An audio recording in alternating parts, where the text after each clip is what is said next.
بسم اللہ الرحمن الرحیم،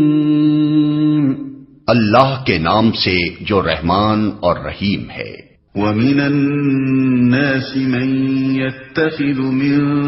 دُونِ اللَّهِ أَندَادًا يُحِبُّونَهُمْ كَحُبِّ اللَّهِ وَالَّذِينَ آمَنُوا أَشَدُّ حُبًّا لِلَّهِ وَلَوْ يَرَى الَّذِينَ ظَلَمُوا إِذْ يَرَوْنَ الْعَذَابَ أَنَّ الْقُوَّةَ لِلَّهِ جَمِيعًا وَأَنَّ اللَّهَ شَدِيدُ الْعَذَابِ۔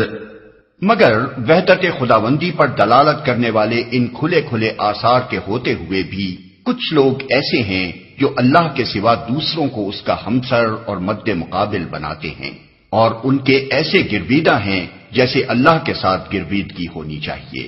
حالانکہ ایمان رکھنے والے لوگ سب سے بڑھ کر اللہ کو محبوب رکھتے ہیں۔ کاش جو کچھ عذاب کو سامنے دیکھ کر انہیں سوچنے والا ہے وہ آج ہی ان ظالموں کو سوچ جائے کہ ساری طاقتیں اور سارے اختیارات اللہ ہی کے قبضے میں ہیں، اور یہ کہ اللہ سزا دینے میں بھی بہت سخت ہے۔ کچھ لوگ ایسے ہیں جو اللہ کے سوا دوسروں کو اس کا ہمسر اور مد مقابل بناتے ہیں،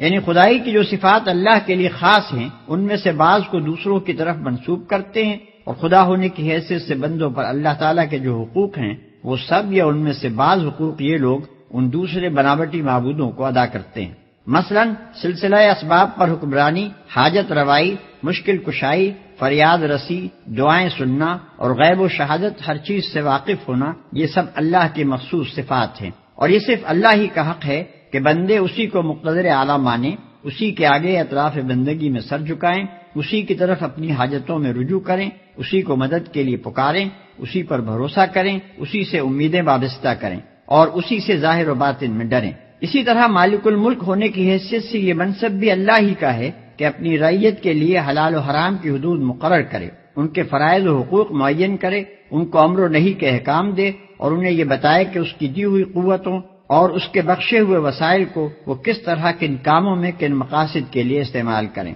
اور یہ صرف اللہ کا حق ہے کہ بندے اس کی حاکمیت تسلیم کریں، اس کے حکم کو منبع قانون مانیں، اسی کو امر و نہی کا مختار سمجھیں، اپنی زندگی کے معاملات میں اس کے فرمان کو فیصلہ کن قرار دیں اور ہدایت و رہنمائی کے لیے اسی کی طرف رجوع کریں۔ جو شخص خدا کی ان صفات میں سے کسی صفت کو بھی کسی دوسرے کی طرف منسوب کرتا ہے اور اس کے ان حقوق میں سے کوئی ایک حق بھی کسی دوسرے کو دیتا ہے، وہ دراصل اسے خدا کا مد مقابل اور ہمسر بناتا ہے۔ اور اسی طرح جو شخص یا جو ادارہ ان صفات میں سے کسی صفت کا مدعی ہو اور ان حقوق میں سے کسی حق کا انسانوں سے مطالبہ کرتا ہو، وہ بھی دراصل خدا کا مد مقابل اور ہمسر بنتا ہے، خواہ زبان سے خدائی کا دعویٰ کرے یا نہ کرے۔ ایمان رکھنے والے لوگ سب سے بڑھ کر اللہ کو محبوب رکھتے ہیں،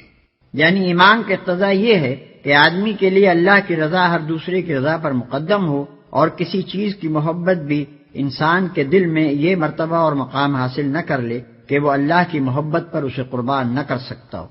اذ تبرأ الذین اتبعوا من الذین اتبعوا ورأوا العذاب وتقطعت بهم الاسباب۔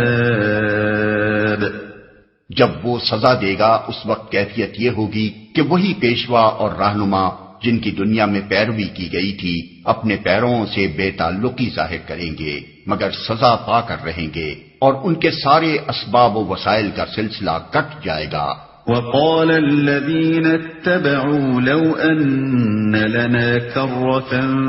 فنتبرأ منهم كما تبرؤوا منا كذلك يريهم الله أعمالهم حسرات عليهم وما هم بخارجين من النار۔ اور وہ لوگ جو دنیا میں ان کی پیروی کرتے تھے کہیں گے کہ کاش ہم کو پھر ایک موقع دیا جاتا تو جس طرح آج یہ ہم سے بیزاری ظاہر کر رہے ہیں ہم ان سے بیزار ہو کر دکھا دیتے۔ یوں اللہ ان لوگوں کے وہ اعمال جو یہ دنیا میں کر رہے ہیں ان کے سامنے اس طرح لائے گا کہ یہ حسرتوں اور پشیمانیوں کے ساتھ ہاتھ ملتے رہیں گے مگر آگ سے نکلنے کی کوئی راہ نہ پائیں گے۔ ہم ان سے بیزار ہو کر دکھا دیتے یہاں خاص طور پر گمراہ کرنے والے پیشواؤں اور لیڈروں اور ان کے نادان پیرووں کے انجام کا اس لیے ذکر کیا گیا ہے کہ جس غلطی میں مبتلا ہو کر پچھلی امتیں بھٹک گئیں اس سے مسلمان ہوشیار رہیں اور رہبروں میں امتیاز کرنا سیکھیں اور غلط رہبری کرنے والوں کے پیچھے چلنے سے بچیں۔